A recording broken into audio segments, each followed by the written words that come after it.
superiores y el cuerpo. Si te das cuenta parece una mariposa, ¿no? Una mariposa, una borboleta. Entonces ahí está. ¿Se entiende? Entonces esta es la sustancia gris. La sustancia blanca es la periférica. ¿Bien? Entonces ahí podemos observar. Partes del encéfalo. Una vez ya desarrollado el cerebro, el sistema nervioso, entonces vemos el telencéfalo, el diencéfalo, el mesencéfalo, metencéfalo, que corresponde en el puente y el cerebelo, y el mielencéfalo, que corresponde al bulbo, ¿sí? Pues esto, cada una de estas partes vamos a ir estudiando en esta entrega de neuroanatomía. Entonces tenemos estructuras derivadas de la vesícula cerebral, el telencéfalo. Bueno, esto lo vamos a ir estudiando más adelante. Es un corte, si no te das cuenta, es así. Tenemos el cerebrito de esta forma, bien. Y es como si lo hubiéramos cortado a este nivel, ¿sí? Entonces, vamos a retirar todo esto y nosotros miramos desde este ángulo, con nuestro ojito acá, ¿sí? Y miramos desde este lado, hacia este sector, ¿no? Entonces, esto es lo que estamos observando, esto de aquí. ¿Se entiende? Eso lo van a estudiar con mayor clareza, mayor interés más adelante cuando estemos en el encéfalo. Bueno, aquí, bueno, para hablar de algunas cosas, tenemos los tálamos, tenemos el núcleo lenticular, ¿no? Todo esto es el núcleo lenticular, núcleo caudado, ¿no? Tenemos los ventrículos laterales, tenemos la sustancia gris periférica, la sustancia blanca interna. Entonces tenemos varias cosas, ¿no? La hoz cerebral, que divide en dos partes, ¿no? El cuerpo calloso a este nivel. O sea, tenemos varias cosas, ¿sí? Lo vamos a estudiar con calma más adelante, ¿bien? Aquí, esta es la imagen de un cerebro. Entonces lo cortamos verticalmente y observamos, ¿no? Cómo se está distribuyendo esta zona, ¿bien? Aquí vamos a ver algunas estructuras del diencéfalo, ¿no? Como tenemos el tálamo, aquí está la comisura intertalámica, el subtálamo, el hipotálamo, tuber cinereum, tallo probiciario, tenemos la hipófisis. Aquí vamos a ver el acueducto de Silvio, ¿no? Después del mesencéfalo, el epitálamo hacia atrás, ¿no? Todo esto lo vamos a estudiar más adelante. Tenemos entonces el mesencéfalo, que aquí se encuentra entre los pedúnculos cerebrales, lámina cuadrigémina, etc. Todo esto lo vamos a llevar más adelante, ¿sí? No te adelanto mucho, porque primero vamos a estar avanzando en los temas de médula espinal, ¿sí? Por ahí vamos a estar ascendiendo hasta el telencéfalo. Bueno, bien, entonces los ventrículos laterales, o todos los ventrículos y los conductos que se encuentran dentro del cerebro, van a tener líquido cefalorraquídeo, y por ende también van a tener lugares o pequeños agujeritos de drenaje del líquido cefalorraquídeo que permitirán justamente hacer la lubricación, y en este caso mantener una determinada presión cerebral, ¿sí?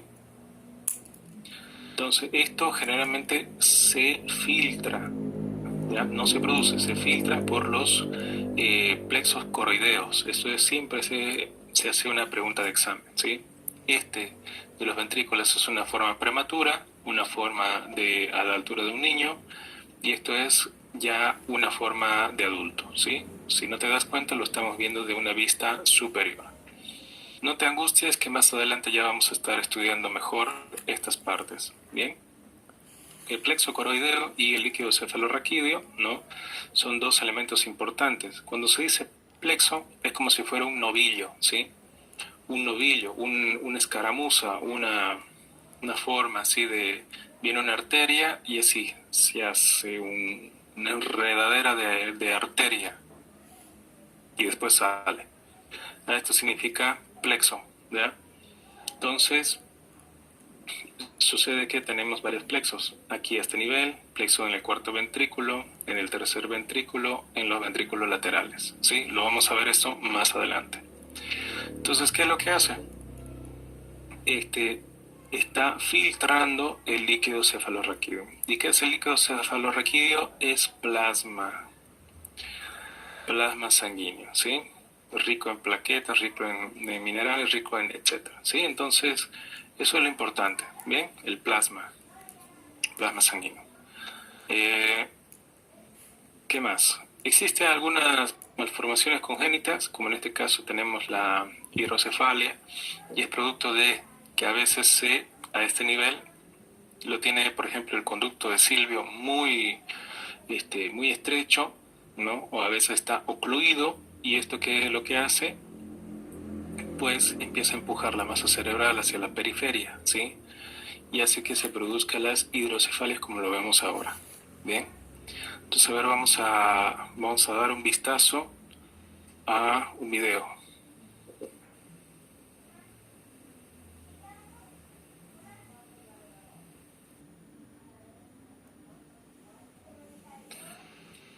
Mira, en este video podemos ver, ¿no?, que a esa bebé que acabaste de mirar con hidrocefalia, justamente le van a hacer una cirugía, ¿no?, un proceso quirúrgico, ¿no?, de tratar de colocarle un bypass, ¿no?, a ese nivel de la cabeza, ¿no?, dependiendo de dónde está la zona de oclusión, para colocarlo en bypass y por debajo de la piel y llegar hasta el peritoneo abdominal, del cual se va a proceder a hacer el drenaje correspondiente, ¿sí? Entonces ahí vemos justamente cómo están haciendo la perforación, la trepanación quirúrgica, ¿no?, del cráneo para poder hacer la extracción. Ahí vemos el líquido cefalorraquídeo saliendo, ¿te diste cuenta? ¿Sí? Bien. Vemos otra, ahí ven los papás angustiados, no saben qué hacer, a ver si es que está la hija todo bien, ¿no? Ahí está la bebé, miramos la cabeza enorme que tiene, sin ofender, pero parece un extraterrestre, ¿no? Imagínate. Entonces ahí estamos viendo las características, ¿no? Los médicos están observando, están mirando a ver si es que se procede a hacer un tratamiento adecuado para la paciente. Bien. Ahora vamos a ver este otro video, si reproduce. No reproduce. Bueno, otra malformación que podemos apreciar es la anencefalia. La anencefalia es producto de un mal cierre del tubo neural, o en este caso del poro cefálico, ¿sí?, del poro rostral también llamado. Entonces, si el tubo neural, recordemos, ¿no?, tenemos aquí, por ejemplo, aquí se formaba el tubo, ¿sí?, aquí está el tubito, ¿no?, y esto se va cerrando, pues aquí se forma el neuroporo cefálico y el caudal, ¿sí?, aquí.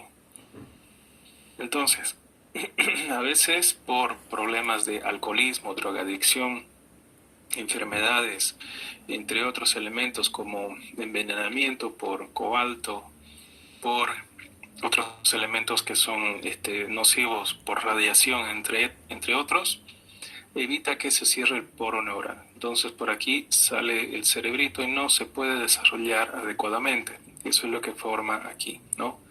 Anencefalia. No tiene calota, no tiene. Vemos el cerebrito por fuera, si te das cuenta, ¿sí? Y en este caso no se ha cerrado adecuadamente la bóveda craneana. Por tanto, estos bebés generalmente mueren, ¿sí? Pero vemos entonces un caso extraño. Mira vos, vamos a reproducir el video, te vas a dar cuenta, observa. Ahí está un bebé, ¿no? Y ahí está, ¿no? ¿Sí? Bueno, generalmente estos bebés mueren, no se desarrollan muy adecuadamente, ¿no? Entonces ahí está, sin cerebrito no puede vivir adecuadamente. Otras malformaciones como tenemos por mal cierre del tubo neural y falta de administración de ácido fólico, porque eso es lo que ayuda justamente a cerrar el tubo neural, es aquí lo que vemos, ¿no? El encefalomeningocele, ¿sí? Son bolitas que salen de aquí de la parte de atrás y vemos cómo el cerebro se va distribuyendo aquí, ¿no?, a la altura de, por lo menos en la parte del occipital, ¿sí? Ahí estamos viendo cómo se está produciendo estas bolitas. Bien. Otra malformación ya del tubo, del mal cierre del tubo caudal, o en este caso entre el tubo neural, entonces estaríamos viendo la espina bífida. Y hay 3 categorías diferentes de las que se clasifican en espina bífida oculta, ¿no? Como vemos aquí, si los nervios, la cola de caballo de los nervios, ¿no? Raquídeos, que está pasando por este nivel, ¿no? De los huesos, pero no está formado adecuadamente los huesos, ¿sí? Pero está oculta, ¿sí? Aquí vemos el meningocele, significa que se está produciendo una bolita, pero no contiene los nervios, simplemente líquido cefalorraquídeo que sale por medio de de las partes óseas. Y el mielomeningocele significa que está saliendo una bolita, pero también con la cola de caballo, o sea, nervios a este sector hacia la periferia, ¿sí? Es por eso que vemos aquí, en este sector, entonces, ¿no? Una bolita que le sale. A eso significa espina bífida. A ver, vamos a ver si es que tenemos un video acá. No, no tenemos. Aquí otro. Sí, aquí está. Bien, entonces vamos a ver lo que pasa, ¿no? En este sector. El ácido fólico es muy importante, como ya les decía en las primeras semanas de embarazo, ¿no? Porque gracias a esto exactamente adecuadamente el tubo neural. Bien, entonces el ácido fólico es muy importante para eso. Se encuentra en varios alimentos, ¿no? Varios alimentos que son muy nutritivos, que requieren bastante importancia conocerlos, ¿no? Que eso lo van a llevar en embriología. Entonces vemos justamente a la producción del sistema, ¿no? Ahí están las células, el riego sanguíneo, que justamente esto va a ser favorable para todo el cuerpo, ¿no? Entonces,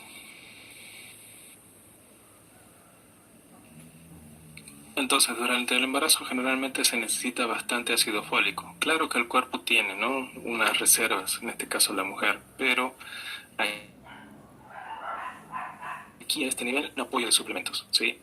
Entonces, como vemos, se va a estar subdividiendo, ¿no? Y cuando se hace la implantación, aquí es justamente donde se produce, ¿no? Lo que les estaba mencionando anteriormente, ¿no?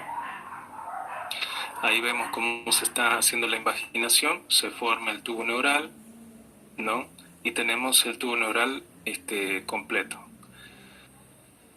En este caso, cuando falta ácido fólico, vemos aperturas. Ahí tenemos 2 aperturas, ¿sí?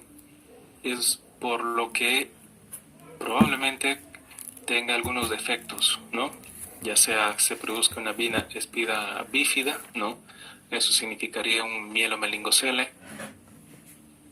Bien, porque es la salida o la protrusión, en este caso de los nervios hacia la periferia, ¿sí? Ante eso puede causar discapacidades, parálisis, ¿no? Retraso en el desarrollo, problemas del sistema nervioso, entre otras características. Y en este caso, como vemos, el neuroporo superior que no se ha cerrado adecuadamente produce anencefalia, ¿no? Como vemos ahí. Entonces no se cierra adecuadamente, ¿sí? Bueno, entonces eso es importante, ¿no? Como podemos apreciar, y también se produce el labio leporino, ¿no? Ahí está el labio leporino. Como entre otros casos también como fallas cardíacas, ¿no? A nivel del corazón, o en este otro caso, el agujero oval, ¿no? No se cierra adecuadamente el agujero oval, ¿sí? Entonces es importante conocer esas fallas ante la falta o deficiencia de ácido fólico. Tenemos entonces otros elementos como ser la división del sistema nervioso central, ¿sí? El sistema nervioso central, como vemos, ¿no? Está conformado por el cerebro y la espina dorsal. El sistema nervioso periférico va a tener justamente los nervios raquídeos, pero que se subdivide en 2 sistemas, en el autónomo y en el somático, ¿sí? El autónomo tiene la división simpática y parasimpática, ¿no? Y aquí vemos la somática que responde a estímulos sensitivos, ¿no? Sensoriales, y la parte motriz. La parte motriz a los músculos, sensitivos a la piel, entre otros. ¿Bien? Entonces, aquí vemos justamente el sistema nervioso cumple tres funciones: sensitiva, motora e integradora. ¿Por qué? Porque todo funciona de acuerdo a los estímulos de forma sincronizada. Bueno, entonces el sistema nervioso no solamente es una masa, sino que también es un conglomerado de células, y en este caso va a tener 100.000 millones de neuronas, ¿sí?, en todo el cuerpo, el cual va a diferenciar del tamaño, ya sea de 5 a 130 micras, que son las más grandes y se encuentran en la corteza cerebral. Bien, estas van a tener un cuerpo, un soma, un axón y dendritas, como lo vemos, ¿no? Aquí toda su configuración. Y el problema de estas es que cuando se mueren no producen mitosis, ¿no? No se pueden separar, o sea que se mueren, ¿bien?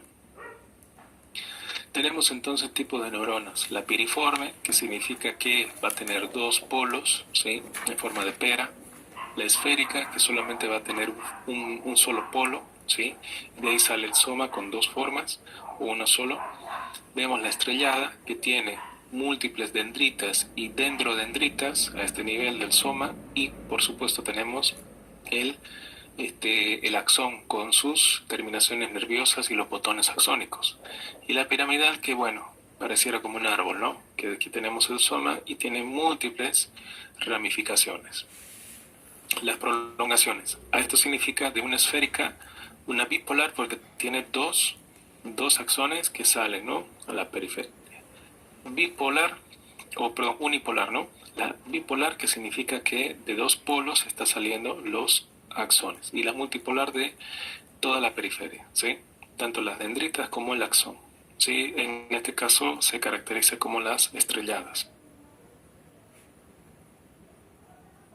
Entonces, aquí tenemos un claro ejemplo de cómo están formadas las neuronas. Tenemos el núcleo, nucleolo, las organelas que se encuentran en el citosol de la neurona, llamado soma, ¿sí? Todo esto es el soma.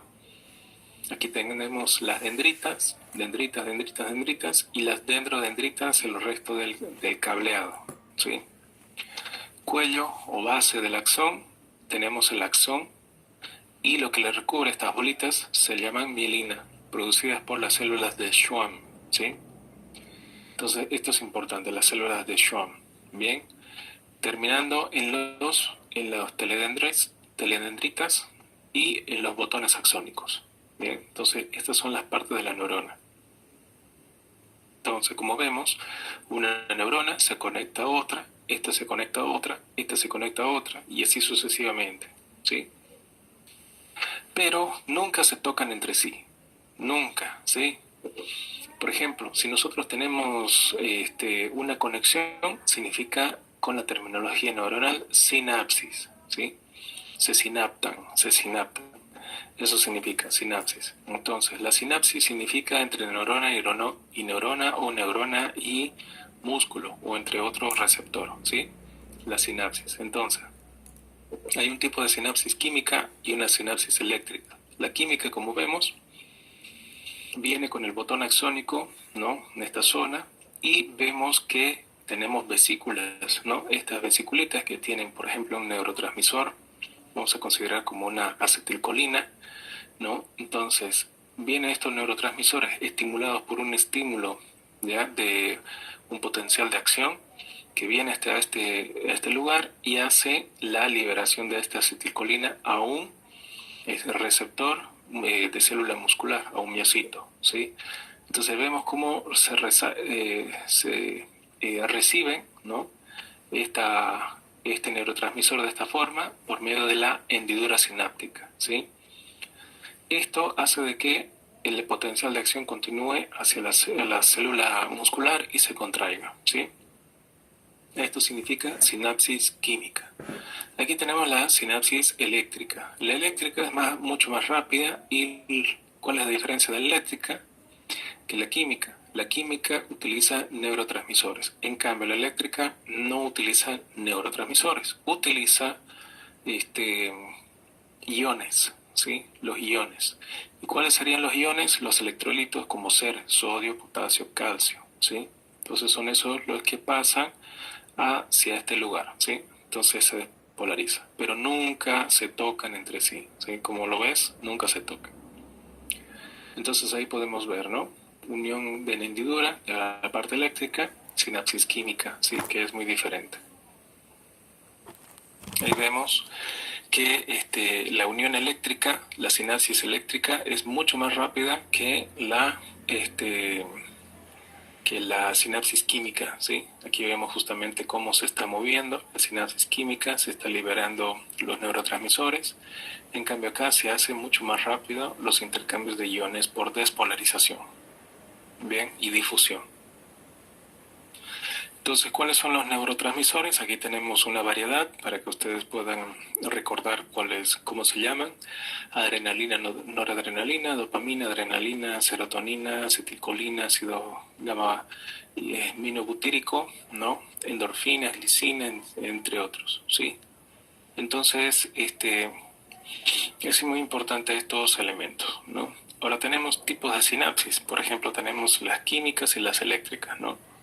Tenemos el axosomática, axodendrítica, axosónica, axoespinosa, dendrodendritas. Las eléctricas tenemos axosomática, dendrodendríticas y somatos. ¿Cómo se lee esto? De esta forma. Tenemos los tipos de sinapsis, por ejemplo, la axodendrítica. Aquí tenemos, significa los axones con dendritas, ¿sí? Entonces, este tipo de conexión. Axosomática significa que las dendritas, ¿no? El axón va a estar conectándose en el soma, ¿sí? Axosomática. En el 3, axoaxónica significa que entre terminaciones de los axones, ¿sí? Entre botones axónicos.